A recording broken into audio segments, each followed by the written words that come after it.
உங்கள் favourite TV ஷோக்களை இனி miss பண்ண தேவையில்லை. ZEE5 இல் முற்றிலும் இலவசமாக காணுங்கள். இங்கேயும் எப்பொழுதும். தாலி கட்டி முடிஞ்சதுமே கல்யாணத்துக்கு வந்திருக்கிறவங்க முன்னாடியே மகேஷுக்கும் மாயாவுக்கும் இருக்கிற தப்பான உறவை எல்லாருக்கும் வெளிச்சம் போட்டு காட்டணும். உன் அக்காவுக்கு இந்த உண்மை தெரிஞ்சு ஊர் உலகத்துக்கு தெரிஞ்சிருச்சுன்னு அவமானம் தாங்காம அவ அப்படியே கூணி குறுகணும். மக வாழ்க்கைய நாமளே சீரழிச்சிட்டமேன்னு அவன் நொந்து சாகணும். ரேவதியும் வாழ்க்கையை தொலைச்சிட்டு அந்த பொண்ணு அப்படியே துடி துடிக்கணும். இதெல்லாம் நடந்தாகணும். அப்பதான் நாம பட்ட அவமானத்துக்கெல்லாம் மருந்தா இருக்கும்.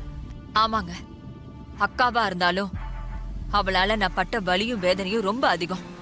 இன்னைக்கு நாம 2 பேரும் பிரிஞ்சிருக்கிறதுக்கும் அவதான காரணம். இதுக்கெல்லாம் நம்ம அவளை பழி வாங்கி ஆகணும். சரி, கவலைப்படாம இரு. நாளைக்கு நமக்கான நாளா தான் இருக்கும். வச்சிட்டா? சரிங்க.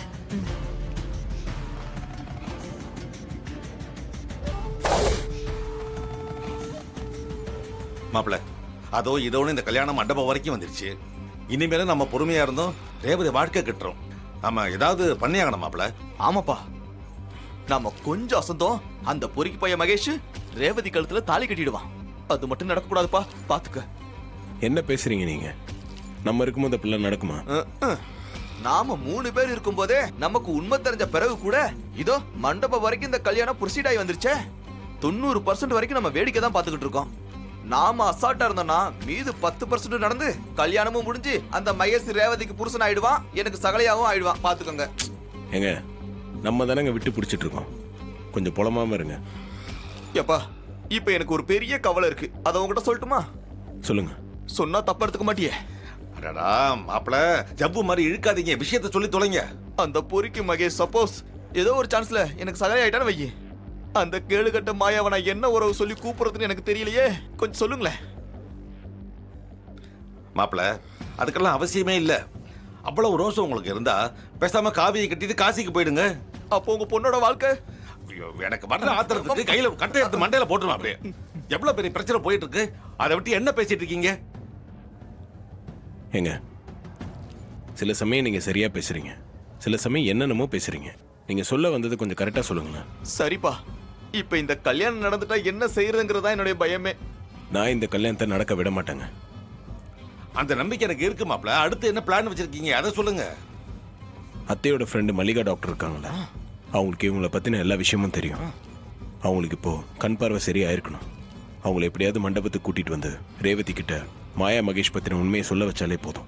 ரேவதி இந்த கல்யாணத்தை நிறுத்திடுவா. சூப்பர் ஐடியாப்பா. சரியான ஐடியா மாப்பிள்ள. ஆனா ஒரு விஷயம். என்ன மாமா? கல்யாணத்தை நிறுத்துறது மட்டும் முக்கியம் இல்லை மாப்பிள்ள. ரேவதி கழுத்துல நீங்க தாலி கட்டணும், எங்க வீட்டுக்கு மாப்பிள்ளையா வரணும். அதுதான் எனக்கு முக்கியம். மாமா ப்ளீஸ், அந்த பேச்செல்லாம் இப்ப வேண்டாம். முதல்ல ரேவதி இந்த ஆபத்துல இருந்து காப்பாத்தணும். அதை பத்தி மட்டும் இப்ப பேசுவோம் மாமா. ஏன்பா, நாங்க 2 பேரும் இவ்வளவு தூரம் சொல்றோம், இப்பவும் நீ மனசு மாறாம இவ்வளவு பிடிவாதமா இருக்கியே? ஏன்? சாரி, அடமட்டாவே இருக்கியே ஏன்?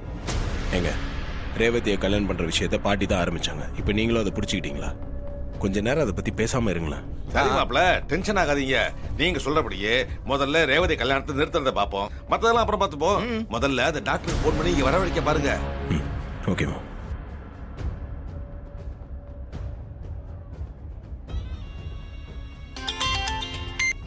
ஹலோ மேடம், நான் சாமுண்டீஸ்வரி மேடமோட டிரைவர் பேசுறேன்.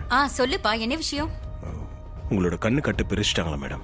இப்போ உங்க ஹெல்த் ஓகேவா? பிரிச்சுட்டாங்கப்பா. Everything is fine. மேடம், ஒரு முக்கியமான விஷயம். என்னப்பா? அன்னைக்கு உங்க வீட்டுக்கு வந்தபோது ஒரு முக்கியமான விஷயம் உங்ககிட்ட பேசணும்னு சொன்னால மேடம். ஆமா, அதான் அதை பத்தி உங்ககிட்ட பேசணும்.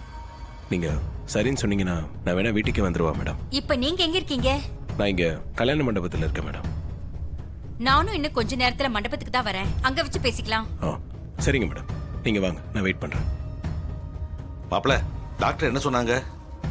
அவங்க இங்க தான் வரேன்னு சொல்றாங்க. சூப்பர்ப்பா. இங்க வச்சு அவங்க கிட்ட பேசி ரேவதி கிட்ட எல்லாம் உண்மையை சொல்ல வச்சிடலாம்.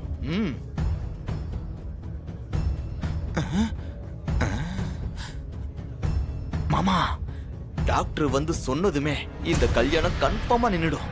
ஆனா இதே மேடையில கார்த்திக்கு ரேவதிக்கு கல்யாணம் நடக்கணும். அதுக்கு என்ன பண்ணணுங்கிறீங்க மாப்பிள்ள? இங்க பாருங்க, நீங்களும் நானும் மட்டும் களத்துல இறங்கினா போதாது, பாட்டியையும் களத்துல இறக்கணும். அப்போதான் நாம நினைச்ச மாதிரி இந்த கல்யாணம் நடக்கும். அம்மா வந்தா நமக்கும் சப்போர்ட்டா தான் இருக்கும். ஆ, மாமா உடனே ஃபோன் போட்டு வர சொல்லுங்க மாமா. இதோ பண்றேன் மாப்ள.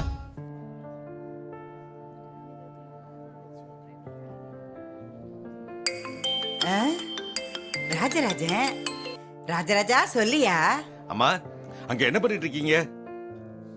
இங்க மண்டபத்துல ரேவதி கல்யாணத்தை நிறுத்துறதுக்காக நாங்க படாத பாடுபட்டு இருக்கோம். நீங்களும் பக்கத்துல இருந்தா எங்களுக்கு சப்போர்ட்டா இருக்கும்ல. உடனே புறப்பட்டு வாங்கம்மா. உடனே வரையா? என் பேரன் பேத்தி கல்யாணத்தை விட எனக்கு வேற என்னையா முக்கியமான வேலை இருக்கு? ஆ, ஆ. நான் வரையா, இப்பவே கிளம்பி வரேன். எங்க அப்பா முருகன் சொன்ன மாதிரி என் பேரனுக்கும் என் பேத்திக்கு தான் கல்யாணம் நடக்கும். அது நல்லபடியா நடக்கும்யா. என் கையால அட்சதையை போட்டு நான் ஆசீர்வாதம் பண்ணத்தான் போறேன். அம்மா அதெல்லாம் அங்க இருந்து பண்ண முடியாது. இங்க வந்தாதான் பண்ண முடியும். சீக்கிரம் புறப்பட்டு வாங்க. சரியா சரியா, உடனே கிளம்பி வரையா. அஜ்ஜோ, என்ன மாமா, பாட்டி வரேன்ட்டாங்களா? உடனே வந்துருவாங்க மாப்ள. இத பாருங்க, நாம எல்லாரும் சேர்ந்துட்டோம். இந்த கூட்டணி வெற்றி கூட்டணி தான் மாமா.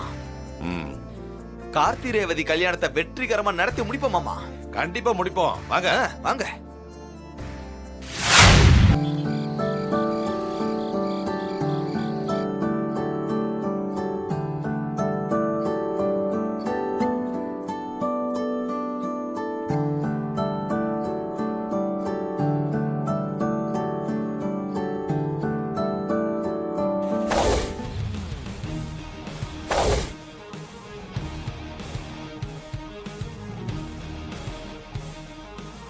பேராண்டிங்களா?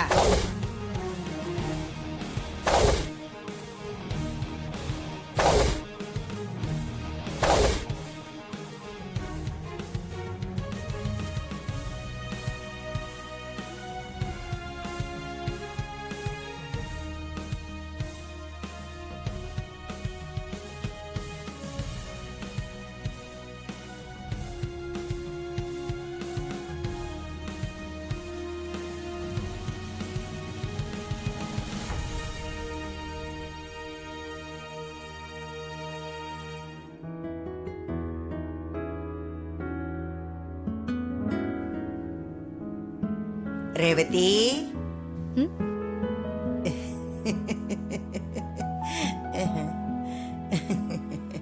பாட்டி, ஏய் நில்லு.